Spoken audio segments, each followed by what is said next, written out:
Hello student, welcome to my YouTube channel excellent success group. तो student, आज हम discuss करेंगे क्लास 10 में मैथ्स एनसीईआरटी का चैप्टर नंबर 5 समांतर श्रेणियों का परिचय, इंट्रोडक्शन। तो समांतर श्रेणियाँ यानी कि अरिथमेटिक प्रोग्रेस हमें समझने से पहले हमें समझना होगा सीक्वेंस के बारे में, यानी कि अनुक्रम क्या होता है। अनुक्रम एक विशेष क्रम में वस्तुओं या संख्याओं की व्यवस्था है। यानी जो भी हम डेली लाइफ में जो नंबर देखते हैं या कोई वस्तु देखते हैं, उनको एक स्पेसिफिक ऑर्डर में लगाना ही अनुक्रम कहलाता है, सीक्वेंस कहलाता है। इसको एक उदाहरण के द्वारा समझते हैं।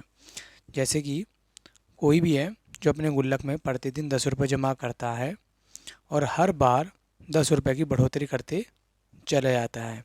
जैसे पहले दिन उसने 10 रुपये जमा किए, अगले दिन 20 कर दिए, पहले के मुकाबले में 10 बढ़ा दिए, तीसरे दिन पहले मुकाबले में 10 और बढ़ा दिए, चौथे दिन फिर 10 बढ़ा दिए। यानी इस ऑर्डर को वो कंटिन्यूली फॉलो करता जाता है। तो एक स्पेसिफिक नंबरों को उन्होंने एक ऑर्डर में लगा रखा है। जो इस ऑर्डर में लगाने का जो पैटर्न है, इसी को हम क्या कहते हैं, अनुक्रम या सीक्वेंस। क्लियर। एक और एग्जाम्पल देखते हैं। एक ठेकेदार द्वारा किसी कार्य को देरी से पूरा करने पर उस पर जुर्माना लगाया जाता है। पहले दिन 30 रुपये, अगले दिन 60, अगले दिन 120, इस तरीके से लगाया जाता है। जुर्माना पिछले दिन का दुगना हो जाता है, तो चौथे दिन का जुर्माना क्या होगा। अब ये भी क्या एक तरीके का स्पेसिफिक पैटर्न ही हुआ।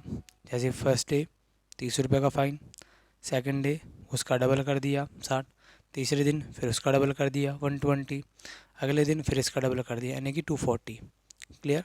तो जो नंबर हैं उन नंबरों को किसी स्पेसिफिक पैटर्न में लगाना, ये क्या एक तरीके का पैटर्न ही तो है। हर बार संख्या क्या हो रही है, डबल हो रही है। इसी पैटर्न को हम क्या बोलेंगे, सीक्वेंस यानी कि अनुक्रम।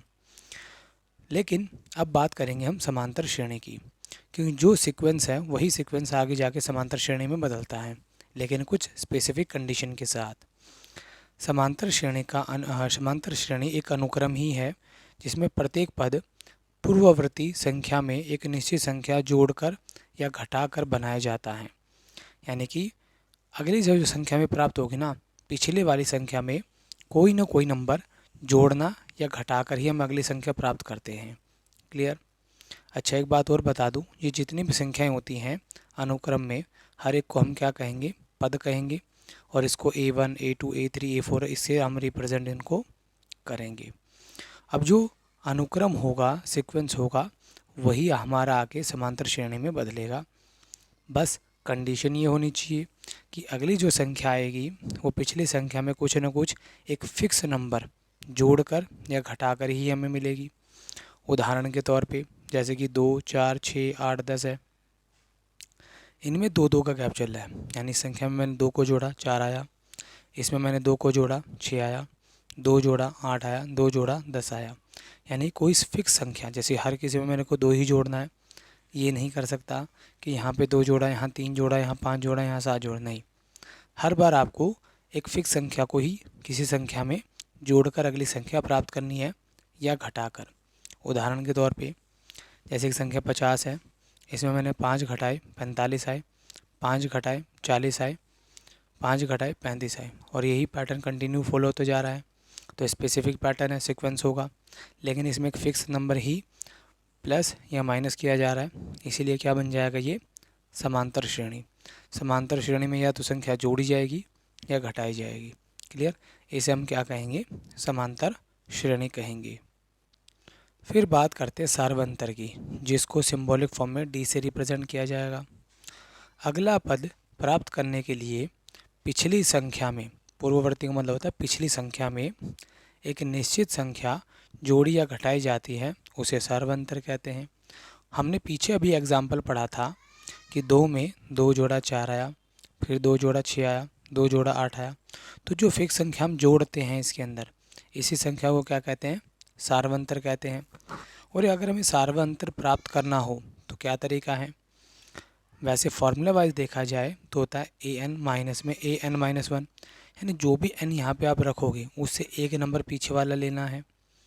इन शॉर्ट में अगर मैं कहूँ तो अगले में से पिछले वाले टर्म माइनस करनी है, आपको d मिल जाएगा।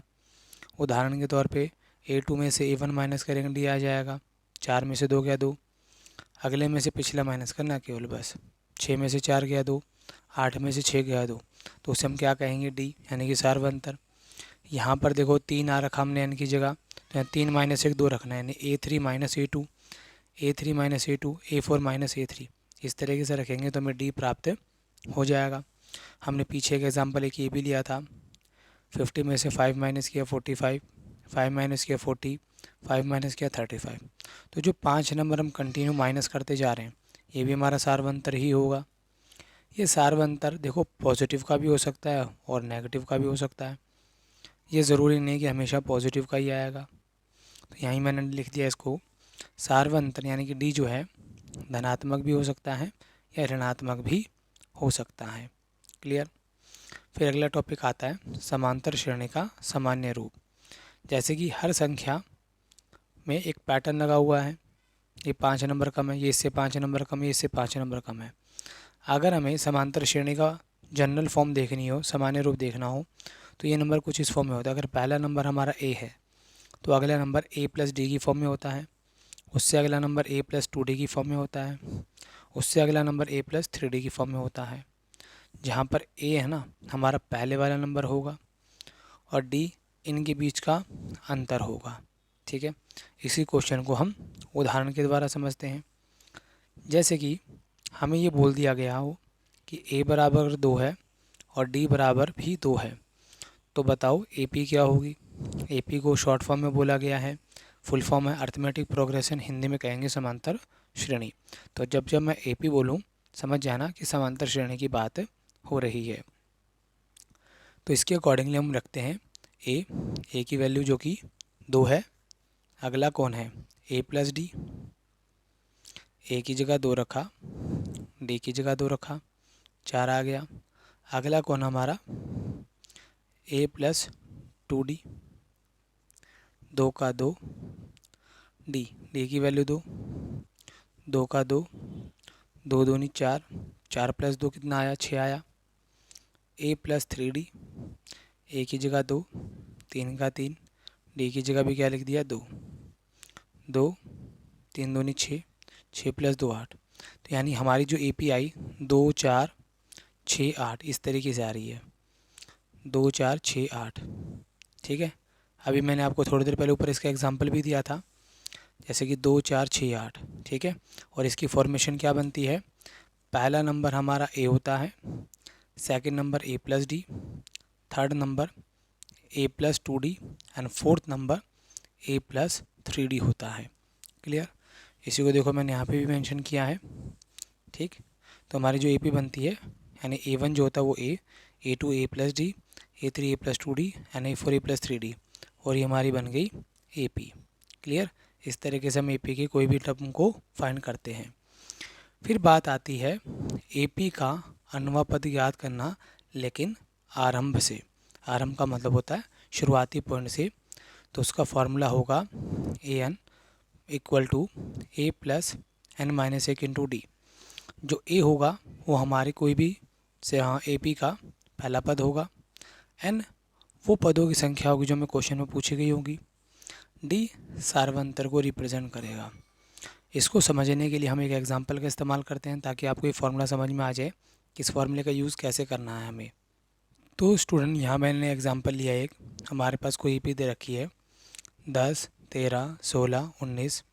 पहले वाले टर्म को A1 कहते हैं, A2 A3 एंड A4। और हमें पूछा है किसी तरीके से अगर फॉलो किया जाए A10 पे कौन सा नंबर मौजूद होगा, और इसी पैटर्न को अगर फॉलो किया जाए तो A22 पोजीशन पे कौन सा नंबर होगा, ये हमारा सवाल है। ठीक है, तो जो A होगा वो इसका पहला नंबर होगा, N जो हमसे क्वेश्चन पूछा गया 10 पूछा गया तो 10 हो गया, D अगला माइनस पिछला 13 माइनस 10 कितना आया 3। D आप कहीं से भी निकाल सकते हो, जैसे 19 माइनस 16 तब भी 3 ही आएगा, 16 माइनस 13 तब भी 3 ही आएगा। हमने जो फार्मूला पढ़ा वो AN is equal to A plus N minus 1 into D. N 10 पूछा तो यहाँ 10 रखा, A की जगह 10, N की जगह 10 माइनस 1 D, सॉरी D की वैल्यू हमारी कितनी है 3, तो यहाँ 3 लिख देंगे। 10 में से 1 गया 9, 9 गुणा 3 9 3 27, दोनों को ऐड किया 37। यानी अगर कंटिन्यू इसी पैटर्न को फॉलो किया जाए तो यहाँ पर हमारा कौन आएगा, 37 ही आएगा। ठीक है, कितना आएगा, 37 ही आएगा। इसी तरीके से A22 को अगर सॉल्व किया जाए, अच्छा मैं आपको एक शॉर्टकट भी बता देता हूँ। A22 है, अगर हम इस फॉर्मूले का इस्तेमाल करते हैं, ध्यान से देखना, अगर यहाँ 10 आया था तो यहाँ 10 - 1 यानी कि 9 हो गया था। तो अगर हम डायरेक्टली इस फॉर्मूले को लिखना चाहें तो ऐसे लिख सकते हैं। अगर यहाँ 22 होगा तो यहाँ 22 - 1 कितना हो जाएगा, 21। तो हम डायरेक्टली 21 को क्या लिख सकते हैं, A प्लस में 21D। जो भी नंबर आएगा उससे एक नंबर कम करके यहाँ लिखना है। अगर A37 पूछा जाए तो क्या लिखेंगे, A प्लस में 36D। इसमें A एंड D की वैल्यू पुट कर देंगे, A37 आ जाएगा।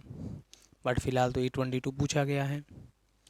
A की वैल्यू वही है 10 एंड D की वैल्यू 3, दोनों को मल्टीप्लाई किया 63। तो A22 अगर इसी स्पेसिफिक पैटर्न को फॉलो करेंगे तो 22 पोजीशन पे कौन होगा, हमारा 73 मार्क्स नंबर होगा। देखो नीचे जो दे रखे ये हमारी पोजीशन है और ये उनकी वैल्यू है। ठीक है, ये फर्स्ट पोजीशन पे, ये सेकंड पे, ये थर्ड पे, फोर्थ पे। तो हमें 10वीं पोजीशन का नंबर पूछा है वो 37 होगा, 22 पोजीशन का नंबर पूछा वो कि 73 होगा। क्लियर। तो इस उदाहरण से आपको समझ में आ गया होगा इस फॉर्मूले का इस्तेमाल कैसे होगा। तो स्टूडेंट आप वीडियो को पॉज करके इसे नोट कर लें। अब हम बात करते हैं वही n पदों की संख्या ज्ञात करनी है, लेकिन अब कहाँ से शुरुआत करनी है, अंतिम से, यानी कि पीछे से नंबर हमें काउंट करने हो तो उसका फॉर्मूला होगा L रिप्रेजेंट करता हमारे अंतिम पद को, D सार्वंतर को। फॉर्मूला होगा L माइनस में n-1 इंटू D। उदाहरण के तौर पे जैसे कि हमारे वही AP वापस है 10 13 16 19 और इसके लास्ट में कौन दे रखा है 40। ठीक, ये A1 होता है, A2 A3 A4। अब आखिरी में ये भी किसी न किसी पोजीशन पे होगा, पता नहीं है तो हम इसको AN ही मान लेंगे। और आखिरी में जो नंबर होता है उसे हम L से भी रिप्रेजेंट करते हैं। और अगर हमें क्वेश्चन में पूछ लिया जाता है कि अंतिम से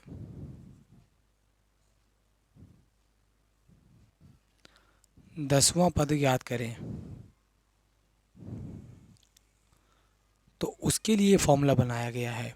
ठीक है, अगर मैं A10 निकालूं, कहाँ से, पीछे से काउंट करना शुरू करते हैं, तो फॉर्मूले के अकॉर्डिंगली A तो हमें पता लग गया 10 है, D अगला माइनस पिछला, 13 में से 10 गया 3, L आखिरी का नंबर कौन है 40, तीनों वैल्यू पता लग गई, बस पुट कर दो।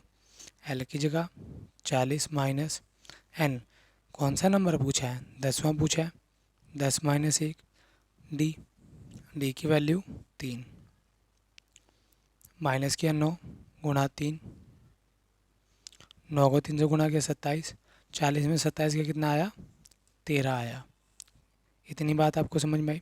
अगर हम पीछे से काउंट करते हुए आएंगे तो हमारा 10वें नंबर पे कौन आएगा 13 आएगा। लेकिन अगर अब देखा जाए तो अगर मैं शुरुआत से काउंट करूँ तो मेरी दूसरी पोजीशन पे ये नंबर आ रहा है।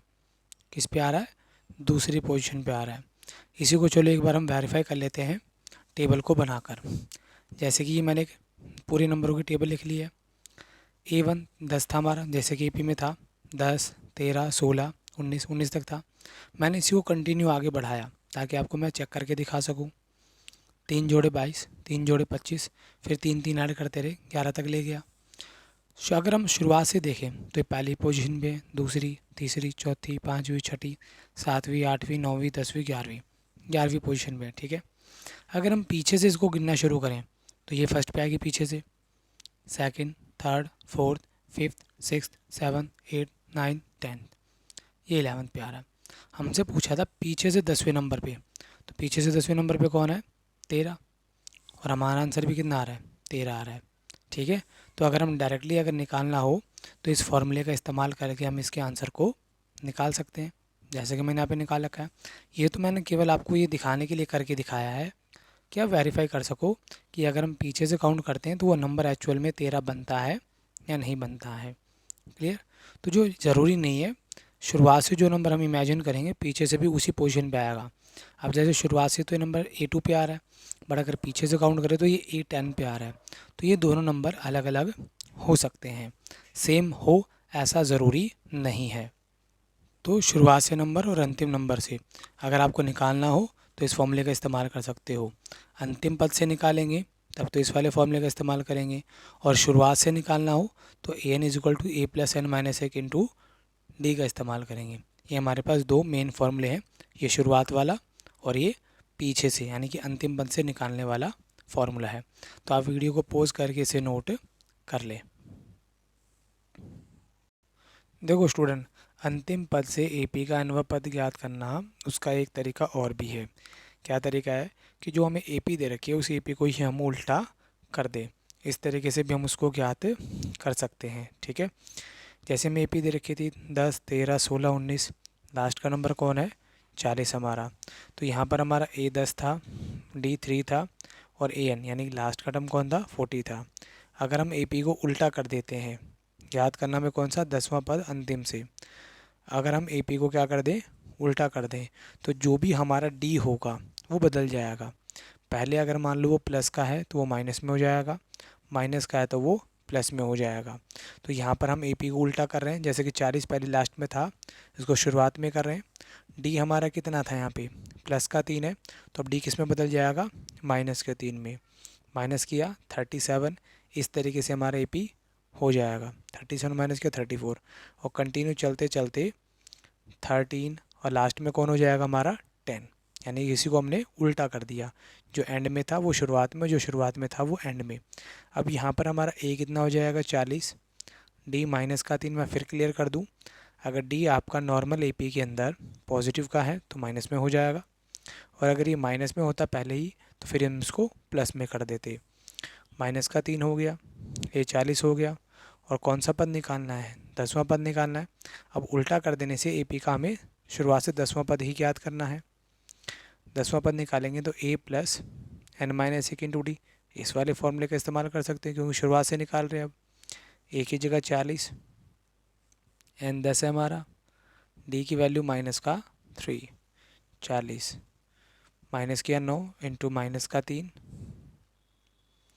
प्लस इंटू माइनस 9 3 ज़ा 27 आ गया, माइनस किया 13 आ गया। तो देखो आंसर में कोई फ़र्क नहीं पड़ता, आपका आंसर तब भी वही रहेगा, आंसर में कोई चेंज नहीं आएगा। क्लियर? तो ये आपका AP निकालने का तरीका हो गया। ठीक है, अगर पीछे से निकालने के लिए बोल दे तो हम इस तरीके से निकाल सकते हैं। तो यहाँ पर मैंने इसको ऑलरेडी निकाल रखा है, तो आप वीडियो को पॉज करके इसे नोट कर लें। क्लियर? और इन रूल को भी नोट कर लें। अब हमारा अगला टॉपिक है कि प्रथम n पदों का योग ज्ञात करना। जब हमें क्वेश्चन में A गिवन हो, A यानी कि प्रथम पद, और सार्वंतर D दिया हो, तो हमारा फॉर्मूला बनता है Sn = n/2 bracket 2a + n - 1 into D। पर ध्यान रहे जब हमें प्रथम पद और D दोनों चीज़ दी हो तब ये वाला फॉर्मूला अप्लाई हम करेंगे। देखो इसको हमें समझते हैं एक उदाहरण के द्वारा। जैसे हमें कोई AP देती है 10, 13, 16, 19, वही सेम AP है, और इसमें बोल दिया हमें 11 पदों का योग ज्ञात करना है। 11 पद का मतलब होता है कि जैसे कि पहला, दूसरा, तीसरा, चौथा, इस तरीके से करके टोटल 11 नंबर तक इसी पैटर्न को फॉलो किया जाए तो 11 नंबर तक की जो सीरीज़ है ये वाली, इन सभी का जोड़ हमें बताना है। तो इसका फॉर्मूला मैंने आपको जैसे कि बताया, होता क्या है n/2 2a + n - 1 into D, ये इसका फॉर्मूला होता है। A हमारा यहाँ पे पहला नंबर, n कितने नंबर पूछेगा, सम पूछा है 11, n 11 हो गया। D अगला माइनस पिछला हो जाएगा यानी कि 3 निकल के आ जाएगा। बस अगर हमें वैल्यू पता लगी तो पुट करना शुरू कर देते हैं। n की जगह 11 लिखेंगे हम, लिखने के बाद n की जगह 11/2, 2 a की जगह लिखेंगे हम 10, n की जगह 11, D हमारा कितना दे रखा है 3। बस अब इसे हम सॉल्व कर लेंगे। 10 2 ज़ा 20 प्लस माइनस के किया 10 आया, इंटू में 3, दोनों को मल्टीप्लाई करेंगे 30 हो जाएगा। इन दोनों को ऐड करेंगे तो 50, 2 में इसका डिवाइड जा रहा है 25, 11 को मल्टीप्लाई करेंगे 25 के साथ, तो हमारा आंसर आ जाएगा 275। यानी कि अगर इसकी शुरुआत पहले नंबर से लेके 11 नंबर तक का हम सम करते हैं तो उनका सम कितना होगा, 275 होगा। तो आप इसको वीडियो को पॉज करके इसे नोट कर लें। क्लियर। तो ये हमारा फॉर्मूला हो गया। अब हमारा अगला फार्मूला है कि प्रथम n पदों का योग। यदि हमें a दे रखा हो और अंतिम पद दे रखा हो, ऊपर वाला जो क्वेश्चन हमने बताया उसमें था प्रथम पद और d दिया हो, यानी a और d। इसमें है a और l भी कह सकते हैं और an भी कह सकते हैं। ये दोनों ही हमारे क्या होते हैं, किसी AP के अंतिम पद होते हैं। तब हमारा फॉर्मूला होता है Sn is equal to n/2 a plus में l। जैसे कि उदाहरण के तौर पे वही ये भी वापस लेते हैं 10, 13, 16। इस बार अगर हमें क्वेश्चन में दे दिया जाए कि हमें टोटल आखिरी का जो नंबर है वो 40वां नंबर है, A1 A2 A3, और इसकी जो पोजीशन है वो 11th पोजीशन है। यानी पहली पोजीशन पे हमारा 10 है, दूसरी पोजीशन पे 13, थर्ड पोजीशन पे 16 है। ऐसे ही टोटल लाइन में 11 नंबर है, 11th पोजीशन पे हमारा नंबर है 40। इन सभी का हमें क्या बताना है, सम बताना है। तो a is equal to 10, n is equal to 11 हो गया हमारा। ठीक है। अब चाहे आप इसे l बोल लें चाहे आप इसे an बोल लें, दोनों का मतलब तो एक ही होगा। पूछा क्या गया था हमें, 11 नंबरों का सम। जब हमें ऐसी सिचुएशन दे दी जाए तो हम डायरेक्टली फॉर्मूला लगा सकते हैं n/2 a प्लस में l का, जब a और l दोनों में गिवन हो तो n की जगह 11, क्योंकि 11 नंबरों का सम पूछा गया है। a हमारा पहला नंबर होगा और l हमारा आखिरी का नंबर होगा। 11/2 दोनों को जोड़ा 50 आया, 2 में इसका डिवाइड दिया 25, 11 इंटू 25 दोनों को मल्टीप्लाई करेंगे 275, क्योंकि हमने अभी अभी पीछे इसको निकाला था।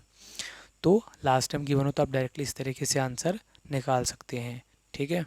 तो यहाँ पर मैंने इसको नोट करा हुआ है, आप वीडियो को पॉज करके इसे नोट कर लें। अब हम बात करते हैं योगफल, जिसको हम रिप्रेजेंट करते हैं Sn के द्वारा, से अंतिम पद An और l ज्ञात करना। ठीक है। यानी कि अगर हमें Sn गिवन हो और हमें An निकालना हो तो हम कैसे निकालेंगे। जैसे कि इसका फॉर्मूला जो होता है वो तो ये होता है An is equal to Sn minus में Sn माइनस में 1। अब इसको देखने पे समझ में नहीं आता कि क्या कहना चाह रहा है, इसको एक एग्जांपल के थ्रू समझ तो जल्दी समझ में आ जाता है। कहने का मतलब है जो भी नंबर यहाँ रखोगे आप, जैसे कि 5 रखा तो यहाँ पर भी क्या रखोगे, 5 रखोगे, और यहाँ पर 5 से एक नंबर छोटा लिखना है। तो 5 में से क्या कितना है, 4। यानी S5 में से 5 नंबरों के सम में से अगर 4 नंबर का सम माइनस कर देते हैं तो हमें लास्ट में यानी कि A5 प्राप्त हो जाता है। ठीक है। इसी तरीके से अगर हम यहाँ पे n की जगह पे 10 रखते हैं तो 10 में से क्या 9, S10 में से S9 माइनस करते हैं तो हमें A10 प्राप्त हो जाता है। ध्यान देना, जो नंबर का n यहाँ होगा वही n का नंबर यहाँ होगा। यहाँ 5 था तो यहाँ 5 होगा, यहाँ 10 है तो यहाँ भी 10 ही होगा। इसी तरीके से S2 में से S1 माइनस करेंगे तो हमें A2 प्राप्त होगा। क्लियर। और ये बात भी दिमाग में रखें कि S1 जो होता है और A1 होता है वो आपस में हमेशा क्या रहते हैं, बराबर रहते हैं। इसको भी हम एग्जांपल के थ्रू समझते हैं। जैसे कि हमारी AP होगी 10, 13, 16 एंड 19। देखो ज़रा, जो पहली पोजीशन पे नंबर है उसे A1 कहेंगे, सेकंड वाले को A2, A3, A4। जो S1 होता है वो A1 के बराबर होता है, यानी 10 ही होगा। S2 का मतलब होता है पहले दो नंबरों का सम, यानी कि 23। S3 का मतलब होता है 1, 2, 3 इन तीनों का जोड़ 39। S4 का मतलब होता है 1, 2, 3, 4 इन चारों का जोड़, यानी कि 58। मैंने आपको फॉर्मूला बताया कि S1 और A1 तो बराबर होंगे, चलो ठीक है, लेकिन जो A2 होगा वो S2 में से S1 माइनस करने पे आएगा। कैसे आएगा, जैसे कि S2 है 23, S1 है 10, माइनस किया कितना है 13, A2 चेक कर लो 13 ही है हमारा। इसी तरीके से A4 कितना होगा, S4 माइनस S13। 4 नंबर का जोड़ 58 है, 3 नंबर का जोड़ हमारा 39 है, माइनस किया कितना आया 19 आया। इसी तरीके से A3 3 नंबरों का जोड़ 13 है, S3 में से S2 माइनस करेंगे, यानी कि S3 के 3 नंबर का जोड़ है 39 और S2 यानी कि 2 का जोड़ 23, माइनस किया कितना है 16। A3 देखो 16 ही आ रहा हमारा। तो यानी कि कहने का मतलब जो नंबर यहाँ होगा वही नंबर यहाँ होगा, और अगला नंबर इससे एक नंबर छोटा होगा। 2 है तो यहाँ 1 होगा, 3 है तो यहाँ 2 होगा, 4 है तो यहाँ पे 3 होगा। इस तरीके से करेंगे तो हम AP का वो नंबर ज्ञात कर सकते हैं। क्लियर। अब आती है कुछ बीच के पदों का योग। बीच के पदों का योग का मतलब है, आप एक एग्जांपल समझो, जैसे कि S11 और S7, इन दोनों को अगर हम माइनस करते हैं तो इनके बीच में कौन कौन से नंबर आएंगे। जैसे कि 7 है, 7 से अगला नंबर कौन होगा, A8, A9, A10, A11। ठीक है, जो ये नंबर होगा ये भी इसमें इंक्लूड करना है। S7 से S11 के बीच के नंबर 8, 9, 10 एंड 11, ये चारों नंबरों का सम बराबर होगा S11 माइनस में S7 के। अब इसी को फॉर्मूले की फॉर्मेशन में समझा जाए तो देखो, यहाँ पर n है, यहाँ कोई और नंबर होगा, यहाँ कोई और नंबर होगा। क्लियर। जो भी नंबर होगा यहाँ पर उससे एक नंबर बढ़ा के होगा, यानी x+1। फिर उसी अगला नंबर इससे एक नंबर बढ़ा के होगा 2, 3, और कहाँ तक होगा, जो नंबर इसका होगा ना वही नंबर यहाँ होगा। जैसा कि आपको उदाहरण में नज़र आ रहा है, यहाँ 7 है ना, यहाँ x है, तो ये A8 आया, इसमें एक जोड़ने पे आया। अगला नंबर A9, A10, और ये प्रोसीजर कब तक चलेगा, जब तक कि हमारा S11 से के बराबर नंबर ना आ जाए, यानी कि A11। इसको और उदाहरण के द्वारा समझते हैं, जैसे कि S20 माइनस S16 किया तो 16 के बाद कौन आता है, 17, तो A17 plus A18 plus A19 plus A20, जब तक इसके बराबर ना आ जाए उनके बीच में जितने टर्म होंगे उन सभी का जोड़ इन दोनों के माइनस के बराबर होगा। ठीक है, ये ऐसी सिचुएशन है जिसका इस्तेमाल कई बार हमें क्वेश्चनों को करने के लिए काफ़ी ज़्यादा हेल्पफुल हो जाता है। जैसे कि S7 माइनस S3 किया तो 3 के बाद कौन आता है, A4, A5, कहाँ तक चलना है, A7 तक, A6, और अगला कौन आ जाएगा हमारा, A7। इन सभी का सम बराबर होगा S7 माइनस में S3 के इक्वल होगा। क्लियर। ये एक रिलेशन है सम में और टर्म में, इन दोनों के बीच के जो गैप होगा वो इन नंबरों का सम के इक्वल होगा। क्लियर। कई बार क्वेश्चन में इस्तेमाल हो जाए तो हम इनका यूज़ कर सकते हैं। अब क्वेश्चन में बोल दे कि ABC है ना समांतर श्रेणी में हो, ठीक है, तो उनका बीच वाला पद क्या होगा। या हमें प्रूफ करने के लिए बोल दे कि ABC अगर AP है, प्रूफ करके दिखाओ। तो सिंपल सा लॉजिक होता है, जो बीच वाले टर्म होते हैं ना वो हमेशा इन दोनों के सम डिवाइड बाय 2 के बराबर होती है। ठीक, जैसे कि, और यही 2 मल्टीप्लाई में चला जाएगा, किस में आ जाएगा, डिवाइड में था, मल्टीप्लाई में चला जाएगा, 2 भी इक्वल होगा A प्लस C के। इसको हम एक उदाहरण के द्वारा समझते हैं, जैसे कि 10, 13 और 16। हमें 13 नंबर मिसिंग कर दे, बोले 10 और 16 के बीच में एक टर्म है, बताओ क्या होगी अगर ये AP है तो हमने फॉर्मूले में पढ़ा, अगर पहली और तीसरी टर्म मौजूद है दोनों को ऐड करो, डिवाइड बाय 2 कर दो, मिडिल टर्म आ जाएगी। तो 10 प्लस 13 किया, 10 प्लस 16 डिवाइड बाय 2 किया, 26, 26 में 2 का डिवाइड देंगे 13 के बराबर ही आएगा। 10 प्लस 16 26, 26 में 2 का डिवाइड दिया तो वो हमेशा बीच वाले टर्म के इक्वल ही होगा। तो आप इसे वीडियो को पॉज करके इस पार्ट को नोट कर लें। अब हमारा अगला फॉर्मूला है, यदि किसी अनुक्रम में n पद हैं, यानी टोटल पद उसमें n है, और इसका अंत से rवां पद प्रारंभ से n माइनस r प्लस में 1वां पद होगा। ये एक तरीके से फॉर्मूला है। आप इसको ऐसे समझे कि अगर कोई पद है हमारा अंत से पीछे से AR पोजीशन पे, तो शुरुआत से कौन सी पोजीशन पे होगा, जितने पद दे रखे हैं उसमें से r माइनस कर दें +1 कर दें, तो हमें पता लग जाएगा जो नंबर आखिरी से आ रहा है वो शुरुआत से कितना आ रहा होगा। इसको और आसान भाषा में समझते हैं, इसके लिए हम टेबल को समझेंगे। ठीक है, जैसे कि हमें टेबल दे दी, टेबल के अंदर ये एक AP है, 10, 13, 16, 19, 22, 25, 28, 31, 34, 37, 40। ठीक है, अगर मैं शुरुआत से बोलूं तो मैं इसको बोलूँगा ये फर्स्ट पोजीशन पे है, सेकंड पे है, थर्ड पे है, फोर्थ पे है, फिफ्थ पे है, सिक्स पे है, सेवन्थ पे, एट्थ पे, नाइन्थ पे, 10 पे, 11 पे, इस तरीके से इनकी पोजीशन है। लेकिन अगर मैं इसको पीछे से पोजीशन देना शुरू करता हूँ तो ये A1 पे है, ये A2 है, A3 है, A4 है, A5, A6, A7। ठीक है, अगर मैं आपको बोल देता हूँ कि जो नंबर पीछे से मान लो चौथे नंबर पे है तो शुरुआत से कौन से नंबर पे आएगा, 8वें नंबर पे आएगा। जो नंबर पीछे से दूसरी पोजीशन पे है 37, वो स्टार्टिंग में कहाँ से आएगा, वो स्टार्टिंग पे 10th पोजीशन पे आएगा। जो नंबर पीछे से 10वीं पोजीशन पे है वो स्टार्टिंग पे दूसरी पोजीशन से, पीछे से जो 9वीं पोजीशन से है वो स्टार्टिंग से 3rd पोजीशन में। कहने का मतलब इन दोनों की जो पोजीशन है इनमें क्या रिलेशनशिप है वो चीज़ मैं बताना चाह रहा हूँ। तो इसके लिए देखो हमें फॉर्मूला दिया है A R is equal to A N minus R plus में 1। मान लो हमें आर की वैल्यू 2 दे दी और टोटल नंबर दे दिए 11 कि लाइन में टोटल 11 नंबर है। पीछे से तो अगर दूसरा नंबर है तो स्टार्टिंग से कौन सा नंबर होगा, तो आपको क्या करना है कि n यानी कि 11, तो यहाँ 11 रख देंगे, आर की जगह 2 प्लस में 1, 11 में से 2 गया 9, 9 में 1 जोड़ दिया 10। यानी जो नंबर पीछे से दूसरी पोजीशन पे होगा तो शुरुआत से 10वीं पोजीशन पे होगा। इसी तरीके से अगर r बराबर 4 और n बराबर 11 दे दे तो यानी जो नंबर पीछे से चौथी पोजीशन पे है तो शुरुआत में कौन सी पोजीशन से होगा, यहाँ टोटल 11 रखा, 11 माइनस 4 प्लस 1, 11 में से 4 गया 7, 7 में 1 जोड़ दिया 8। जो नंबर शुरुआत से चौथी पोजीशन पे होगा, सॉरी एंड से चौथी पोजीशन पे होगा, वो शुरुआत में 8वीं पोजीशन पे होगा। इसी तरीके से r बराबर 5, n बराबर 11, n तो 11 फिक्स ही रहेगा क्योंकि हम टोटल पद इसमें 11 मान के चल रहे हैं। r यानी पीछे से 5वें नंबर पे है, शुरुआत से कौन से पोजीशन पे होगा, 11 में से 5 माइनस करेंगे 6, 6 प्लस 1 7। इनको हम वेरीफाई भी कर सकते हैं। देखो ज़रा, पीछे से दूसरे नंबर पे, पीछे से दूसरे नंबर पे तो शुरुआत से कौन से नंबर पे आ रहा है, 10वें नंबर पे 11। पीछे से चौथे नंबर पे A4 किसके बराबर आ रहा है, A8 के। पीछे से 5वें नंबर का शुरुआत से कितने से आ रहा है, A7 से।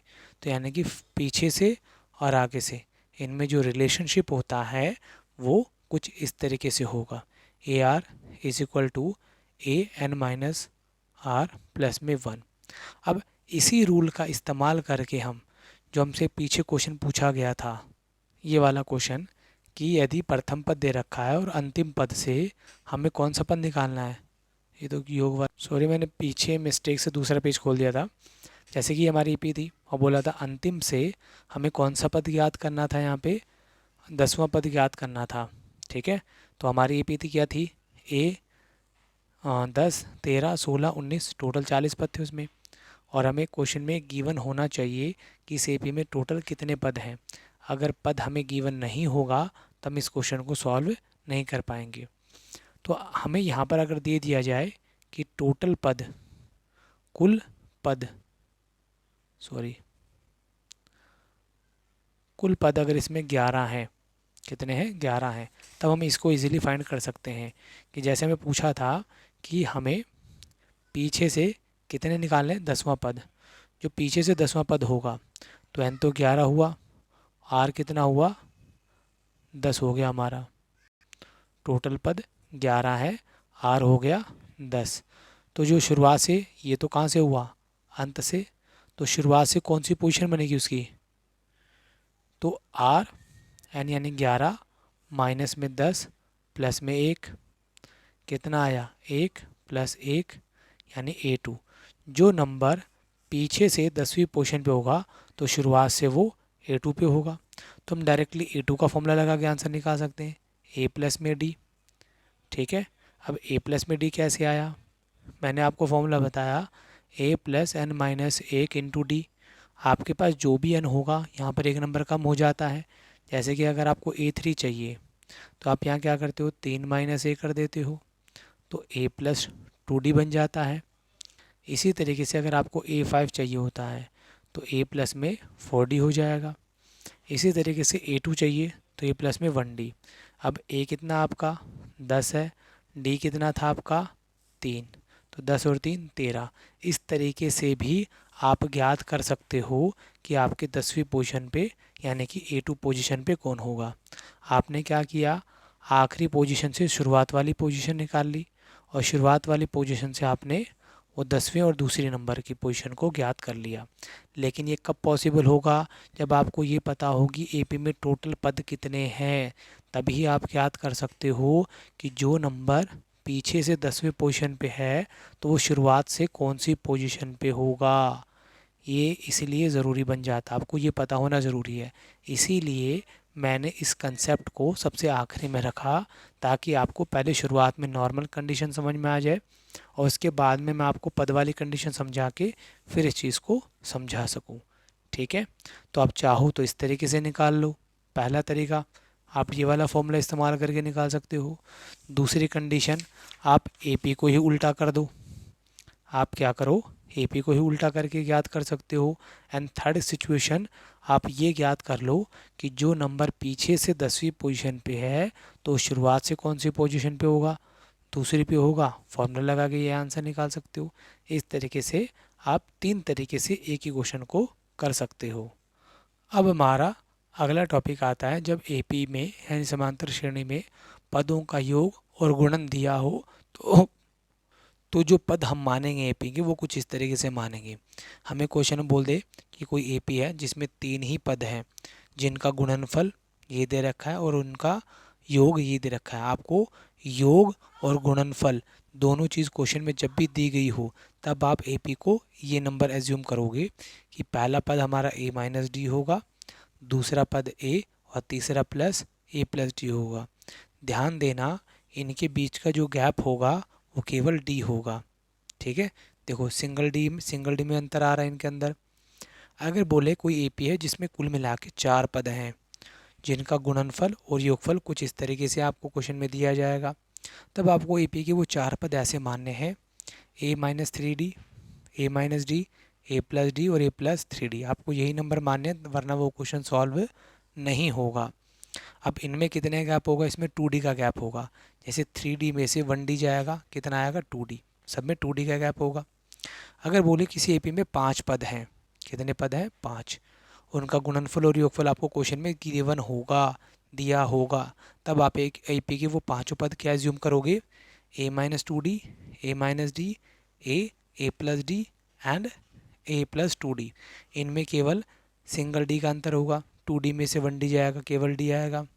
और 6 पद बोल दे, वैसे तो आएगा नहीं, 5 तक मैक्सिमम है, इन केस अगर 6 बोल देता है तो आपको 6 पद इस तरीके से मानने होंगे, A-5D, A-3D, A-D, A+D, A+3D, A+5D, वो 6 पद आप ये मानेंगे। क्लियर, इनमें कितने का गैप होगा, 2D का गैप होगा। जैसे 5 में से 3 गया, 2 आएगा। ध्यान देना, जो ऑड प्लेस पे है 3 और 5, जो ऑड प्लेस में होंगे यानी कि 3 और 5, इनमें केवल सिंगल D का अंतर होगा। बीच में इनके A और A आएगा, पीछे वाला नंबर A-D, आगे वाला नंबर A+D, पीछे वाला नंबर A-D, आगे वाला नंबर A+D। उससे पीछे जाओगे तो 2D, उससे आगे जाओगे तो 2D, यहाँ माइनस में यहाँ प्लस में। जो इवन प्लेस पे नंबर है यानी कि 4 और 6, इनके अंदर क्या होगा, बीच में दोनों नंबर A-D, A+D होगा, A-D, A+D होगा। अगला नंबर जो आएगा D से यानी 2 का गैप है तो A-3D, A+3D, यहाँ पर A-3D, A+3D।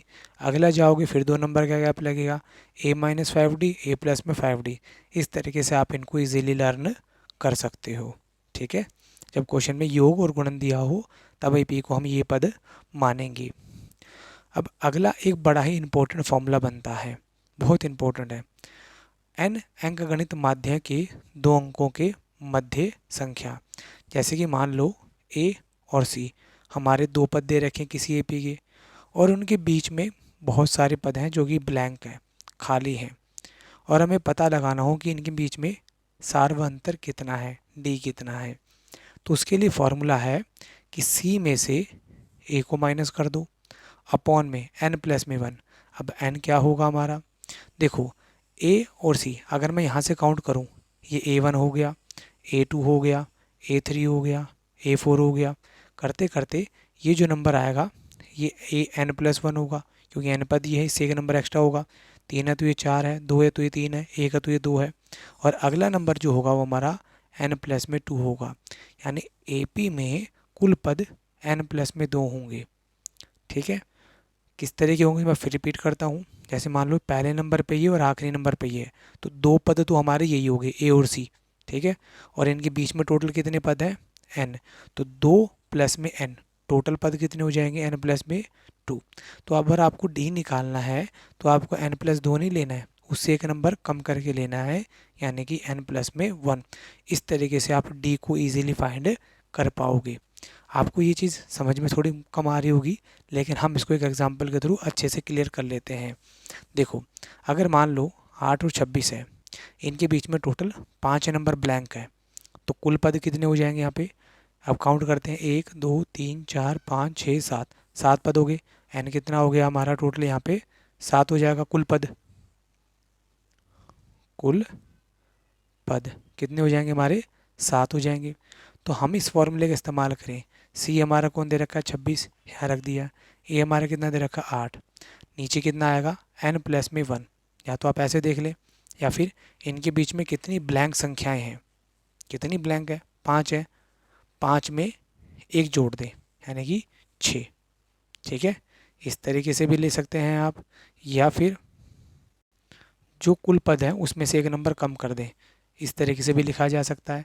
तो 26 में से 8 गए, 18, 5 और 1 6, डिवाइड दिया, कितना आ गया हमारा? 3। तो हम डायरेक्टली बहुत आसानी से डी की वैल्यू को फाइंड कर सकते हैं इस फॉर्मूले के द्वारा। ठीक है, तो डी अगर हमें पता लग गया तो हम बीच के सारे नंबर को ब्लैंक को भर सकते हैं। जैसे कि 8 पहला नंबर है, हर यानी कि नंबर प्लस में है, 3 नंबर बढ़ेंगे। 8 में 3 जोड़े 11, 3 जोड़े 14, 3 जोड़े 17, 3 जोड़े 20, फिर 3 जोड़े 23 और आखिरी का 26 तो है ही हमें। मैं फिर कह दूँ, रिपीट कर देता हूँ बात। पहला नंबर ए है, आखिरी का नंबर सी है, बीच में कितनी संख्याएं हैं? 5 भरनी है। तो 5 से एक नंबर या तो बढ़ा लो, यानी कि 5 प्लस 1 कर लो, या कुल पद कितने हो गए? 1 2 3 4 5 6 7, 7 है तो उससे एक नंबर कम कर दो, यानी कि 6 कर दो। इन दोनों को माइनस करके 6 का डिवाइड दिया, 3 आ गया। इस तरीके से हम डी को इजीली फाइंड कर सकते हैं। तो एपी के जितने फॉर्मूले बन सकते थे मैंने आपको सारे यहाँ पे एक्सप्लेन कर दिए हैं, और इसी के साथ हमारी वीडियो पूरी होती है। और आप वीडियो को अच्छे से पॉज करके वीडियो को नोट कर लें। तो मिलते हैं अगली वीडियो में। Okay, bye bye, thank you.